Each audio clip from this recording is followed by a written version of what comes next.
Good day! Another build, another day na naman mga ka-build right. Ngayon, nandito tayo sa isang project site ni client. So si client, may problema siya sa kanyang stone carpet. So tara, tingnan natin kung ano yung naging problema niya.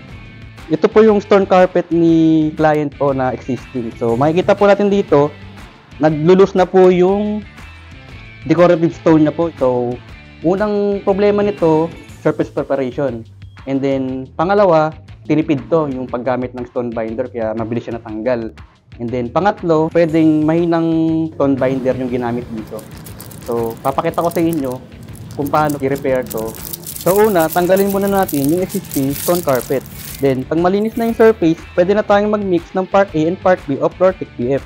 After that, i-ready natin ang decorative stone sa isang malinis na container at ang dosage ng Lortec PF na isasalin sa container ay 3 to 5% ng weight of stone. Since ang aggregate size na ginamit namin ay 46 mm, ang dosage na ginamit namin ay 4% ng weight of stone. So ngayon, i-mix natin sila ng 3 minutes. After nito, pwede na natin i-apply sa ating substrate using a trowel.